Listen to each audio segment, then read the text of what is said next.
Oui, vous qui pleurez, que le Seigneur vous console, le Seigneur vous fortifie. Vous qui avez perdu des êtres chers, que le Seigneur soit votre consolation. Vous qui êtes malade, que le Seigneur vous guérisse. Vous qui êtes par terre, que le Seigneur vous relève, que le Seigneur vous accorde ce que votre cœur désire. Seigneur Dieu Tout-Puissant, commence avec nous ces moments, achemine avec nous et finit avec nous.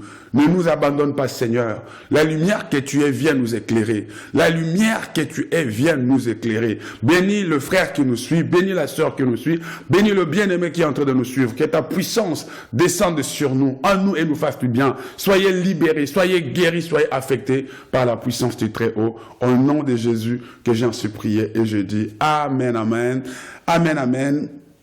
Que Dieu vous bénisse, que le Seigneur vous comble, que le Seigneur vous fasse largement du bien.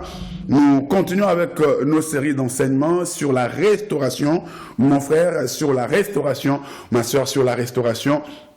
Et je vous invite ce dimanche à ne pas manquer avec nous à l'église Splendeur de Paris, numéro 16, rue de l'Escouvrier, 95 descend à Sarcelles, chaque dimanche à 9h30, à ne pas manquer.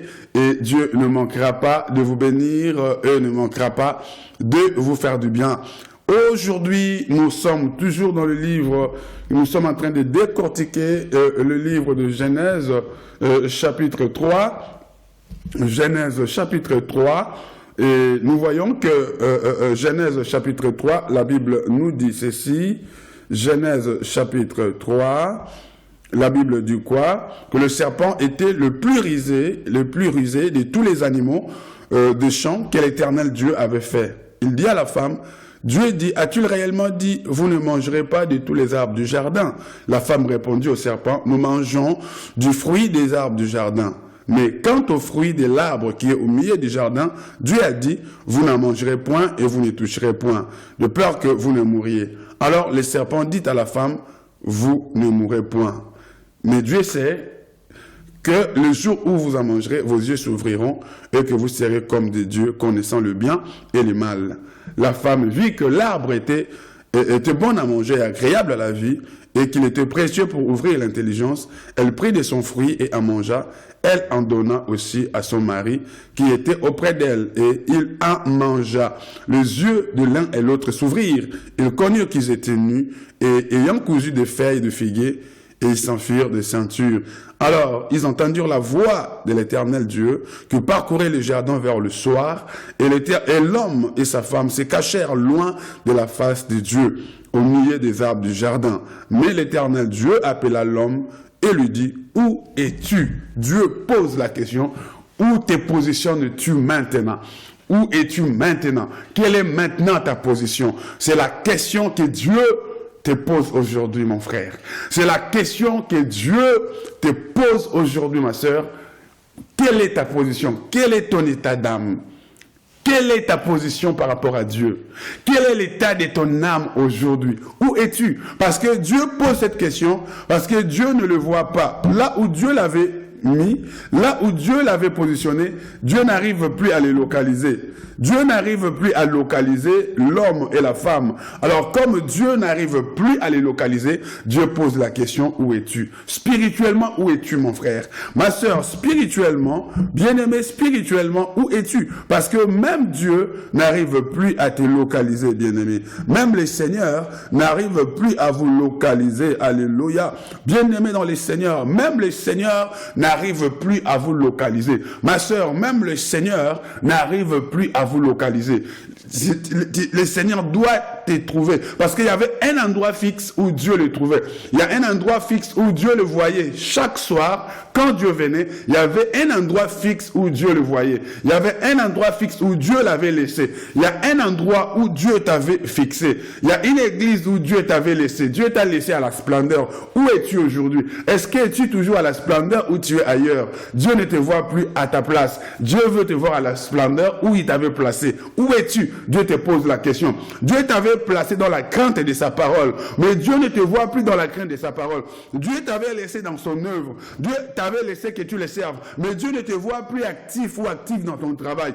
Dieu te pose la question, où es-tu? Dieu t'avait laissé dans la crainte de sa parole, mais Dieu ne te voit plus et il te pose la question, où es-tu? Oui, dans les radars de Dieu, tu as disparu. Tu as disparu dans les radars de Dieu. Dieu veut que tu puisses venir, qu'il puisse te localiser par rapport à l'endroit, au service qu'il t'avait confié, à l'endroit où il t'avait laissé, à l'église de la splendeur où il t'avait laissé, par rapport à ce que tu devrais faire. Dieu veut que tu puisses reprendre tes bonnes habitudes. Mon frère, reprends tes bonnes habitudes. Ma soeur, reprends tes bonnes habitudes. Le Seigneur veut te retrouver. Le Seigneur veut te localiser. Le Seigneur veut que tu retrouves le travail que tu faisais pour lui, l'amour que tu avais pour lui. Alors, dès demain, ne manque pas à l'église splendeur. Oui, si tu es ailleurs dans ton église où tu vas prier, retrouve le bon chemin, retrouve les bonnes habitudes, retrouve la motivation, retrouve la volonté que tu avais d'aller servir Dieu, de le suivre de tout ton cœur.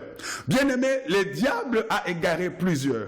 Mais pourquoi ils se sont égarés? Pourquoi Dieu n'arrive plus à les retrouver? Qu'est-ce qui fait que Dieu n'arrive plus à les localiser? Parce que Dieu pose la question, où es-tu? Dieu ne le voit pas. Il y a beaucoup de gens aujourd'hui, Dieu ne le voit pas. Dieu ne le voit plus. Dieu t'avait placé dans une bénédiction, mais cette bénédiction t'a fui. Dieu t'avait placé dans un endroit. Dieu t'avait donné des possibilités. Dieu t'avait donné des moyens. Dieu t'avait donné des faveurs. Mais Dieu n'arrive plus à te retrouver.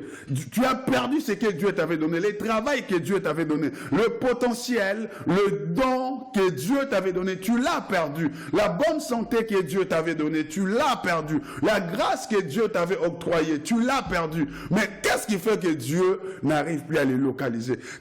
Si eux-mêmes n'arrivent plus, si Dieu n'arrive plus à les localiser, c'est-à-dire même eux-mêmes étaient perdus. Il y avait un endroit où Dieu venait les rencontrer. Mais malheureusement, ils ont oublié cet endroit. Ils se sont plus placés à cet endroit. Ils se sont égarés. Ils se sont perdus. Même toi-même, tu te vois perdu dans ce mariage. Même toi-même, tu te vois perdu dans ce business. Même toi-même, tu te vois perdu dans ces affaires. Même toi-même, tu te vois perdu dans tout ce que tu es. Tu te vois perdu dans tout ce que tu es en train de faire. Mon frère, tu es perdu. Ma soeur, tu es perdu. Tu te vois égaré dans cette maladie, tu te vois égaré dans cette pauvreté, tu te vois égaré, même ta communion avec Dieu, elle n'est plus intacte, même ta communion avec Dieu, elle n'est plus droite. Oui, tu es désespéré, désemparé, perdu. Mais qu'est-ce qui fait que, Dieu n'arrive plus à les localiser? Ils sont perdus dans le radar de Dieu, dans le GPS de Dieu, Dieu n'arrive plus à les localiser. Qu'est-ce qui fait que eux-mêmes, au lieu d'être à l'endroit des rencontres avec Dieu, à l'endroit habituel de la bénédiction de la rencontre, ils ne sont plus, ils sont déplacés. Qu'est-ce qui fait que, Dieu ne les retrouve pas, perdus dans le radar de Dieu? Qu'est-ce qui fait que eux-mêmes ne se retrouvent pas à l'endroit où ils devraient être? À l'endroit de la bénédiction, à l'endroit des rencontres, à l'endroit de la visitation divine. Ils ne sont plus là, ils sont déplacés. Qu'est-ce qui a fait cela? Parce qu'ils ont mangé le fruit. Ils ont mangé le fruit diabolique. Le fruit que le diable a contaminé. Le fruit que le diable a envoûté. Le fruit défendu. Le fruit interdit. Le fruit contaminé, ils ont pu manger ce fruit qui a été contaminé. Au demeurant, au préalable, c'était un fruit béni, un arbre béni que Dieu avait placé. Mais parce que le diable a contaminé cela, le diable a déposé sa sémence dans ce fruit. Et dès qu'il mange ce fruit qui contenait là déjà le fruit qui était envoûté, ensorcelé, parce qu'envoûté veut dire ensorcelé, le fruit qui a été ensorcelé, quand ils ont mangé ce fruit, bien aimé, du coup, ils ont perdu leur position. Ils ont perdu leur position. L'endroit où ils se retrouvaient, ils ne pouvaient plus se retrouver là. Ils ont perdu leur position. Ce qui arrive à Adam et Ève, est arrivé ou arrive à plusieurs ministères, arrive à plusieurs carrières, arrive à plusieurs business, arrive à plusieurs personnes qui ont perdu leur position. Oui, tu avais tout pour réussir. Tu étais en train de réussir. Tu étais en train d'émerger. Tu émergeais. Tu réussissais. Mais tu as perdu ta position. Tu es essoufflé. Tu as perdu ta position. Quelle est ta position que tu avais? La position où c'est toi qui étais la première, où c'est toi qui étais le premier, c'est toi qui étais le choix de Dieu, c'est toi qui étais le choix des hommes. Dieu t'avait placé dans son cœur et Dieu t'avait placé dans le cœur des gens. Les gens t'aimaient, les gens te soutenaient, tout ce que tu faisais réussissait, tout ce que tu faisais allait de l'avant. Mais aujourd'hui, tu as perdu ta position. Tu étais une femme de faveur. Tu étais un homme de faveur, mais aujourd'hui tu as perdu cette faveur que tu avais. Tu as perdu la faveur de Dieu. Tu as perdu même la faveur des hommes. Tu commences à forcer les choses de toi-même.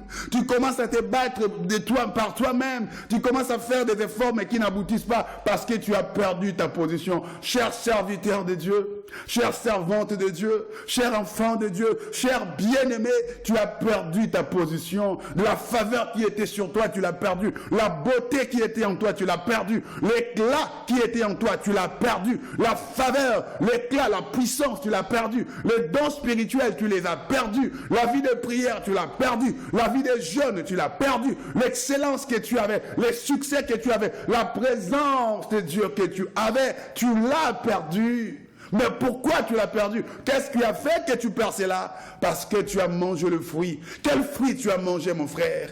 Quel péché tu as consommé? Tu vis dans quel péché? Oui, tu vis dans quel péché?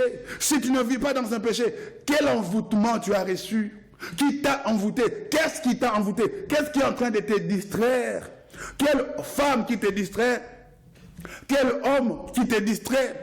Quel péché qui te distrait? Sors de ce péché, sors de cette relation, abandonne ce qui t'envoûte. Il y a quelqu'un ou quelque chose qui t'envoûte. Je dis bien, il y a quelqu'un ou il y a quelque chose qui t'envoûte, auquel tu dois renoncer et te séparer pour retrouver la gloire que tu as perdue, pour retrouver ton éclat, pour retrouver ta grandeur, pour retrouver ta position ministérielle, pour retrouver ta position idéale qui t'accordait la victoire. Bien-aimé, oui, l'être humain a perdu sa position d'autorité, sa position de succès, sa position où Dieu l'avait mis. Tu étais un homme positionné, une femme positionnée, stable, oui, qui devrait réussir dans ce que tu fais. Mais regarde aujourd'hui, l'échec est entré dans ta vie, la maladie est entrée dans ta vie, tu es perdu, égaré, parce que tu as mangé. Qu'est-ce que tu as mangé? Qu'est-ce qu'on t'a fait manger, mon frère? Ma soeur, qu'est-ce que cette femme t'a fait manger? Mon frère, qu'est-ce que cette femme t'a fait manger?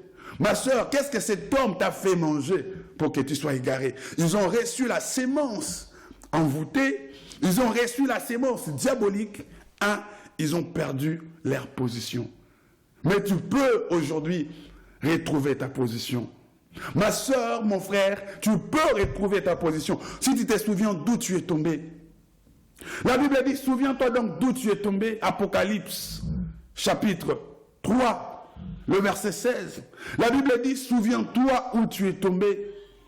Oui, la Bible dit encore dans Genèse chapitre 4, verset 6 et verset 7 et 8. Oui, souviens-toi. Si tu te souviens d'où tu es tombé, tu vas te relever. Le problème, c'est que si tu ignores, qu'est-ce qui a fait que tu arrives à ce niveau?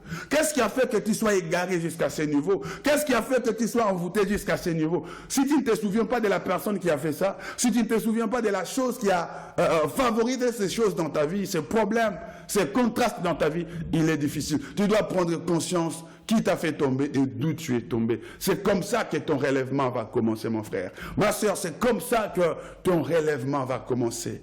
Ils ont perdu leur position, c'est parce qu'ils ont mangé. Non seulement qu'ils ont perdu leur position, ils ont aussi quitté l'endroit de la bénédiction. Il y avait un endroit où Dieu l'avait placé. Il y a de ces endroits où on ne peut pas quitter. Les endroits de la visitation divine, l'endroit de la visitation divine, l'endroit où Dieu vous a placé, le lieu de la bénédiction, l'église de la splendeur où Dieu t'a placé. Le Dieu, l'église, la splendeur où Dieu t'a fait positionner. Ton église où Dieu t'a fait positionner. Oui, le lieu de la bénédiction, le lieu de la visitation divine. On ne le quitte pas du jour au lendemain. On ne quitte pas ce lieu parce qu'on a eu des problèmes avec X frères, avec X sœurs. Oui, cet endroit, on ne quitte pas parce qu'on est combattu. Dieu veut que tu sois là. C'est en cet endroit que Dieu t'accordera la victoire. C'est en cet endroit que Dieu te visitera. C'est en cet endroit que Dieu te lèvera en présence de tes adversaires. Oui, Dieu a dit, je plaçais une table en face de tes adversaires. Oui, Dieu a placé cette table. Tu dois manger en face de tes adversaires. Tu dois être élevé en face de tes adversaires. Tu seras victorieux en face de tes adversaires. Oui, il y a ces adversités que nous ne devons pas fuir. Mais au contraire, nous devons vaincre, remporter cette adversité, gagner cette bataille, vaincre dans cette adversité. Dieu doit nous élever en face de nos adversaires. Alléluia. Oui, c'est dans le tourbillon que Élie a été enlevé au ciel. Le tourbillon, c'est l'image de combat, l'image de épreuve, l'image de problème. Il y a de ces combats qu'on ne doit pas fuir. Il y a de ces problèmes qu'on ne doit pas échapper. On doit être là, se battre dans cette adversité, se battre dans ce tourbillon. Parce que dans ces mêmes tourbillons que Élie doit être enlevé. C'est dans ces mêmes problèmes que tu seras enlevé. Ce problème cache ta victoire. Ce problème, ce combat cache ton succès. Ce problème, ce combat cache ton élévation. Ce combat, ce problème cache ton élévation. C'est si tu te bats bien, si tu combats bien, si tu combats le bon combat, c'est ces combats, c'est cette adversité qui amènera ton élévation. C'est ce problème qui amènera ton succès. Il a fallu que les enfants d'Israël soient devant la mer Rouge, devant l'adversité, devant le combat, devant l'opposition, et que derrière les enfants les Égyptiens les suivent, et qu'à gauche et à droite les déserts, nulle part où aller. Devant il y a un obstacle, la mer Rouge, et Dieu leur dit, restez en place. Vous verrez aujourd'hui la délivrance que je vais vous accorder. Les Égyptiens que vous voyez aujourd'hui, la mer que vous voyez devant vous, les Égyptiens qui vous suivent, ceux qui vous combattent, vous ne le verrez plus jamais. Mais vous restez en place, gardez le silence, combattez le bon combat. Oui, c'est cet obstacle, c'est au travers de cet obstacle que je vais éclater ma gloire. C'est au travers de ces Égyptiens, ces combats, ceux qui vous poursuivent, que je vais montrer aux yeux du monde que je suis l'Éternel Dieu. Il y a certains combats, il ne faut pas les fuir. Il faut juste combattre le bon combat dans la prière. Restez fidèle au Seigneur, restez fidèle dans de jeûnes prières, être focus en Dieu. Écoutez, qu'est-ce que Dieu veut dans ce combat. Il y a de ces combats où on doit fuir, mais il y a de ces combats où on doit rester dans la prière. On doit rester, on ne dit rien, mais on ne compte que sur le Seigneur. On laisse à Dieu la vengeance et on laisse à Dieu la rétribution. On ne dit rien, on ne répond pas aux attaques, on n'insulte pas, mais on reste dans la prière. On reste connecté au Seigneur. On attend qu'est-ce que le Seigneur nous dira et quel est le message que Dieu nous dira pour ce problème. Oui, ici il dit, restez en place. Vous verrez la délivrance que je vous accorderai. Reste en place. Bien-aimé, reste en place. Il y a de ces combats où il faut pas fuir. Il y a de ces combats où il faut pas relâcher, mais rester close, intime avec le Seigneur et voir quelle est la délivrance, qu'est-ce que le Seigneur pourra faire, parce qu'il a 1000 moyens. Le Seigneur a 1000 méthodes, le Seigneur a 1000 stratégies pour t'accorder la victoire. Sûrement tu te dis, je suis au bout, je ne vois pas où commencer, je ne vois par quel bout commencer. Si tu ne vois pas par quel bout il faut commencer, Dieu sait par où tu vas commencer. Et c'est même pas toi qui vas commencer, toi reste silencieux dans la prière, cherche Dieu dans le jeûne et il sait ce qu'il doit faire. Il sait ce qu'il doit faire. Alors, bien-aimés, les enfants d'Israël étaient là. Oui, Adam et Ève étaient là, perdus. Perdu, bien-aimé, égaré. Qu'est-ce qui t'a fait perdre? Qu'est-ce qui fait que tu es en train de perdre? Bien-aimé, parce qu'ils ont quitté le lieu de la bénédiction. Ils ont quitté le lieu où Dieu les rencontrait. Tu as fui l'église. Tu as fui l'église. Tu as quitté ton poste. Tu as quitté ton travail. Tu es devenu négligent. Retrouve ce que tu faisais. Retrouve ce que tu faisais. Il y a de ces endroits qu'il faut quitter, si Dieu le permet, bien sûr, que vous puissiez quitter. Mais si Dieu ne permet pas, si Dieu ne vous a pas dit de quitter, malgré le problème, le combat, il faut y rester. Parce qu'il y a de ces combats, comme je viens de le dire, il faut rester là. Parce que Dieu veut éclater sa gloire devant les gens qui vous combattent, devant les gens qui vous minimisent. Dieu veut vous élever en leur présence. Et si vous partez, Dieu vous bénira peut-être. Mais ces gens qui vous ont combattu ne pourront pas voir la grandeur de votre Dieu. Il faut y rester. Dieu veut te lever en présence de ces gens-là. Et il y a de ces combats, bien sûr. Si Dieu ne te demande pas de partir, reste là. Mais Dieu n'avait pas demandé à Adam et Ève de quitter cet endroit. Mais ils ont quitté l'endroit de la bénédiction. Ils ont quitté l'endroit de la visitation divine. Plusieurs ont quitté le lieu de la visitation divine. L'église qui les a bénis. L'homme de Dieu qui les a bénis. L'homme de Dieu qui les a affectés, impactés à cause d'un problème XY. Ils n'ont pas su voir l'intérêt de Dieu dans cette relation. Ils n'ont pas su voir l'intérêt de Dieu dans ce travail. Ils ont vu leurs propres intérêts. Ils ont pris la décision de quitter. Il y a de ces endroits si vous quittez. Il y a de ces personnes si vous les quittez. Sans la volonté de Dieu, vous fermez une porte de votre bénédiction. Vous fermez la porte de la visitation de Dieu dans leur vie. Vous savez, l'homme est le moyen de Dieu. Il y a certaines personnes qui sont des canaux de Dieu, le moyen que Dieu utilise pour bénir d'autres personnes. Et la personne que Dieu a mise sur ton chemin, l'endroit que le Seigneur a utilisé, que c'est cet endroit où cette personne soit pour toi l'homme de ta destinée, l'homme ou la femme de ta bénédiction, quand vous quittez cet endroit, vous quittez cette personne, vous fermez une porte. L'eau ne va plus jaillir. La bénédiction ne va plus couler. Parce que vous avez quitté l'endroit de la bénédiction. Parce que vous avez quitté la personne de votre bénédiction. Oui, humblement, profil bas, sans orgueil. Retournez-y si c'est possible. Retournez-y. Réconciliez-vous. Reconnaissez vos erreurs. Renouez. Et vous allez voir la vanne de la gloire de Dieu s'ouvrir à nouveau. Je sais que Dieu est en train de parler à une femme. Je sais que Dieu est en train de parler à un homme. Ils ont quitté le lieu de la bénédiction. Pourquoi? Parce qu'ils ont mangé le fruit. Le fruit défendu, le péché, l'envoûtement du diable vous fait quitter l'endroit de la bénédiction. Il y a des gens qui quittent leur mariage parce qu'ils sont envoûtés. Il y a des hommes et des femmes qui quittent leurs hommes, qui quittent leurs femmes, qui quittent leurs partenaires parce qu'ils sont envoûtés. C'est vrai, dans chaque couple, dans chaque relation, le problème ne manque jamais. Mais on ne doit pas divorcer à cause des problèmes qui arrivent. Mais on doit plutôt résoudre les problèmes. On doit résoudre les problèmes.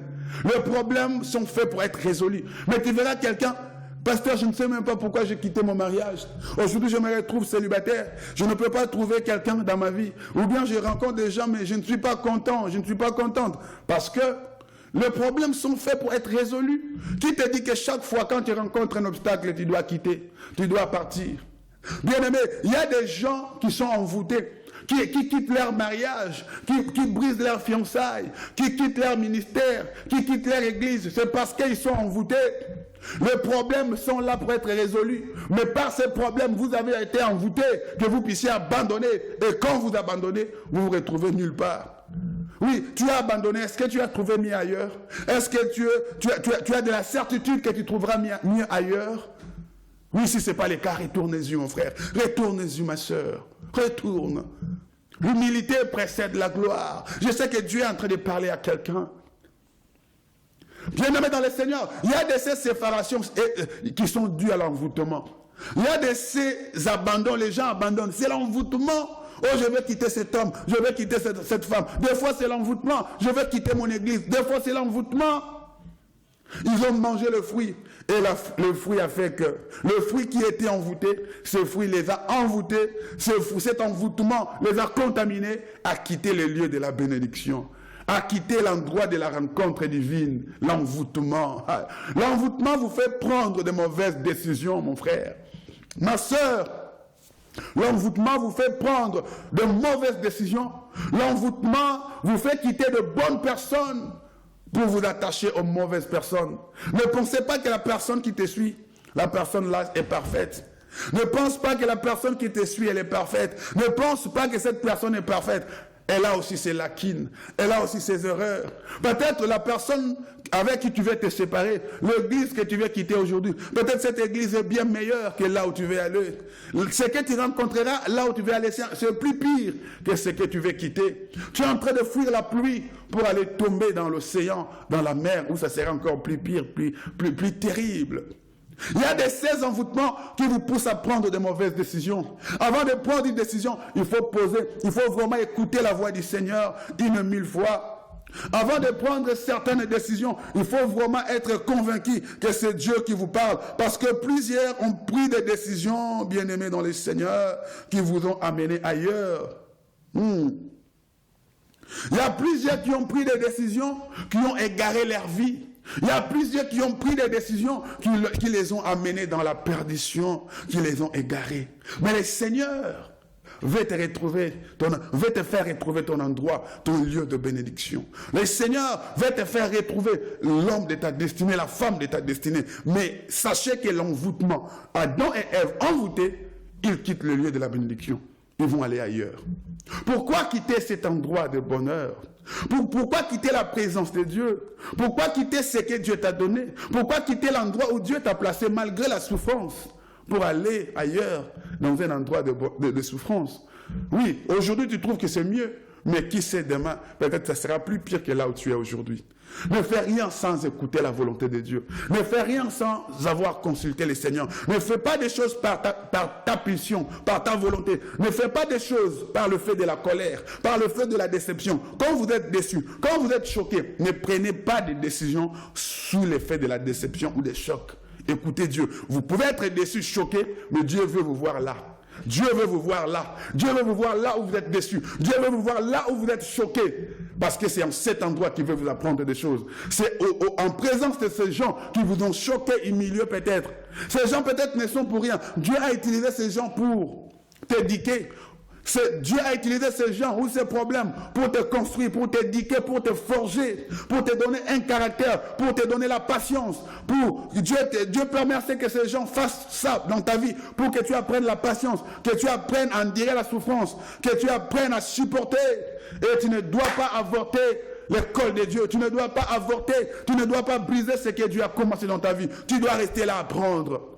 Et après ton école d'apprentissage, de souffrance, d'humiliation, et en présence de ces gens, Dieu te lèvera. Des fois, faut pas se fâcher. Des fois, faut pas être en dents. Faut pas manifester la méchanceté contre ces gens qui te tourmentent et qui te combattent. Des fois, c'est Dieu qui les utilise pour nous forger, pour travailler notre comportement.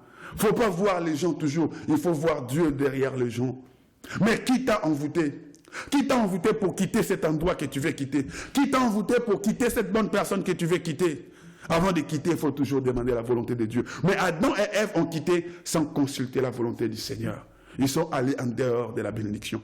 Tout ça, deuxièmement, parce qu'ils ont mangé le fruit.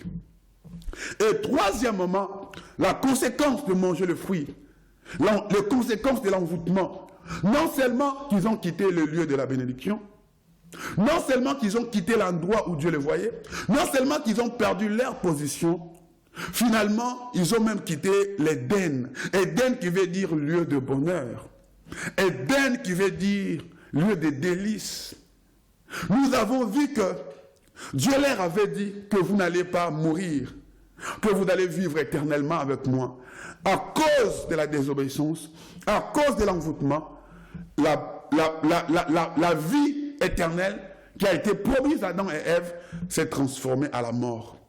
Il y a des gens qui meurent précocement parce qu'ils ont été envoûtés, ensorcelés. Parce qu'ils ont quitté la présence de Dieu. Quand vous quittez la présence de Dieu, vous êtes à la merci du diable.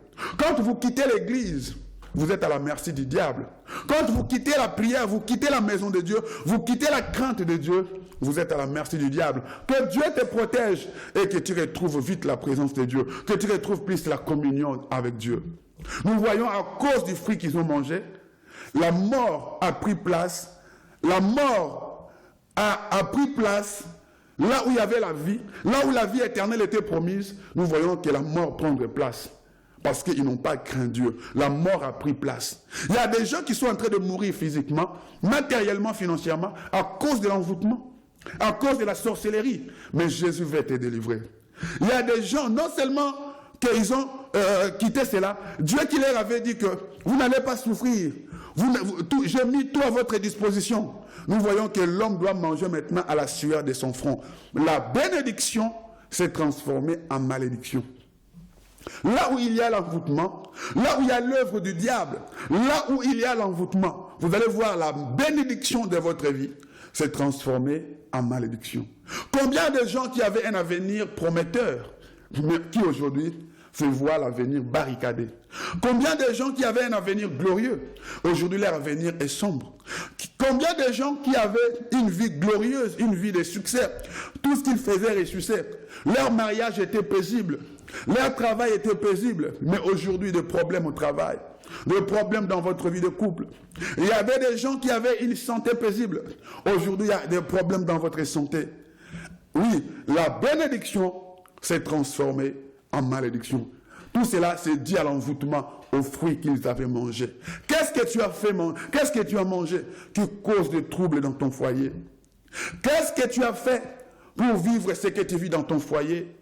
Qu'est-ce que tu as fait pour vivre le tourment que tu vis dans ta santé? Qu'est-ce que tu as fait pour que tu vives le tourment que tu vis dans ton travail? Qu'est-ce que tu as fait pour vivre le tourment que tu vis dans ta vie? Il y a toujours quelque chose qui est à la base. Quelle est la rencontre que tu as contractée? Quelle est la liaison? Quel est le péché que tu as commis? Quel est l'acte que tu as posé qui cause ce tourment, qui a changé la bénédiction de ta vie en malédiction? Tout ce que tu vis n'est pas un hasard. Tout ce que tu traverses dans ton couple n'est pas un hasard. Il y a une porte qui est ouverte quelque part. Tout ce que tu traverses, tout ce que tu vis, il y a quelque chose qui est à la base. Mais souviens-toi d'où tu es tombé, mon frère. Ma soeur, souviens-toi d'où tu es tombé. Mais pour Adam et Ève, la base de toute chose était le fruit qu'ils avaient mangé. Le fruit envoûté. Qu'est-ce que tu entretiens comme relation? Avec qui tu entretiens une relation? Avec qui tu sors? Avec qui tu as une intimité? Avec qui tu as des relations intimes? Avec qui tu vis actuellement? Quel est le lieu que tu fréquentes? Quel est le lieu que tu mets tes pieds actuellement? Quelle est la personne? Quel est le lieu que tu fréquentes? Ce sont des choses qui peuvent ouvrir des portes. Quelle est la nouvelle relation que tu as entreprise actuellement? Quelle est la nouvelle relation où tu te retrouves? Quel est le nouveau lieu que tu fréquentes? Qu'est-ce que tu n'avais pas l'habitude de faire ou que tu avais arrêté, que tu as renoué, que tu as commencé à faire? Qu'est-ce que tu ne faisais pas, mais que tu as commencé à faire? Qu'est-ce que tu as abandonné, que tu as repris? C'est ça qui a ouvert une porte dans ta vie. Qu'est-ce que tu n'avais pas l'habitude de faire, mais que tu as eu l'habitude de faire? Oui, bien-aimé, souviens-toi d'où tu es tombé. Le Seigneur veut te délivrer. Le Seigneur veut te restaurer. Mais souviens-toi, dans quelle maison d'Hérode, quand les mages sont entrés chez Hérode, l'étoile qui planait sur eux, l'étoile qui les guidait, l'étoile a disparu. Oui, quand on fait une mauvaise rencontre, quand on est dans une mauvaise intimité, quand on est dans un mauvais endroit, l'étoile qui était sur vous, l'étoile du bon berger, l'étoile du berger qui vous guidait, l'étoile des faveurs, l'étoile de la facilité, l'étoile de gloire, l'étoile des succès, l'étoile disparaît. Quand vous entrez chez des charlatans, l'étoile disparaît. Quand vous êtes dans une mauvaise rencontre amoureuse, l'étoile disparaît. Quand tu es en intimité, dans une relation sexuelle où Dieu ne te voit pas, pas avec l'homme de ta vie, pas avec la femme de ta vie, ton étoile disparaît. La faveur qui était sur toi, la faveur disparaît. Tu te perds toi-même, tu t'égares toi-même. Plusieurs ministres, plusieurs sportifs, plusieurs hommes élevés en dignité, plusieurs femmes qui devraient aller loin, ont perdu leur beauté, ont perdu leur éclat, ont perdu leur faveur, ont perdu même la faveur des hommes, parce qu'ils sont allés s'engouffrer dans la maison d'Hérode. Oui, croyant chercher la facilité, plusieurs en cherchant la facilité, plusieurs en cherchant la faveur des hommes, l'aide des hommes, ont vendu leur étoile par la relation sexuelle, par le présent, les cadeaux, par les invitations, par la facilité. Ils ont perdu l'étoile du berger, l'étoile du succès, l'étoile du bonheur. À cause de la vie de la précipitation, à cause de vouloir suivre les autres, s'égarer aux autres, et se comparer aux autres, imiter les autres, en cherchant de dépasser, en voulant dépasser les autres, en voulant se concurrencer, devenir meilleur que les autres. Plusieurs ont perdu l'étoile qui les guidait vers leur succès, l'étoile qui les guidait vers leur bénédiction, vers leur vie éternelle. Il y avait un processus que tu as avorté en toi. Tu n'étais pas loin de ta bénédiction, tu n'étais pas loin de ton succès. Mais tu as avorté le processus à cause de la souffrance. Tu n'as pas su gérer la souffrance. Tu n'as pas su gérer le combat. Tu n'as pas su gérer le combat, cette épreuve qui n'allait pas te tuer, mais qui allait seulement t'amener à ton succès. Tu n'as pas su le gérer avec Dieu, avec patience. Mais tu as avorté. Tu as préféré interrompre le processus de la bénédiction. Accepte de revenir au bas de la croix de Jésus. Accepte de venir t'humilier et il te lèvera au temps convenable. L'humilité précède la gloire. Le Seigneur a parlé à une femme aujourd'hui. Le Seigneur a parlé à un homme aujourd'hui. Le Seigneur veut te restaurer. Le Seigneur veut te régénérer. Le Seigneur veut te faire retrouver ce que tu as perdu. Mais souviens-toi d'où tu es tombé. Avec qui tu es tombé. Renonce, abandonne. Qu'est-ce que tu as commencé à faire? Renonce et abandonne. Tu n'honores pas Dieu. Reviens. Retrouve tes bonnes habitudes. Souviens-toi d'où tu es tombé. Et réponds-toi. Réponds tes bonnes œuvres. Retrouve ta communion avec Dieu. Et Dieu t'élèvera. Et il te promet dans le livre de Joël chapitre 2 et le verset 25.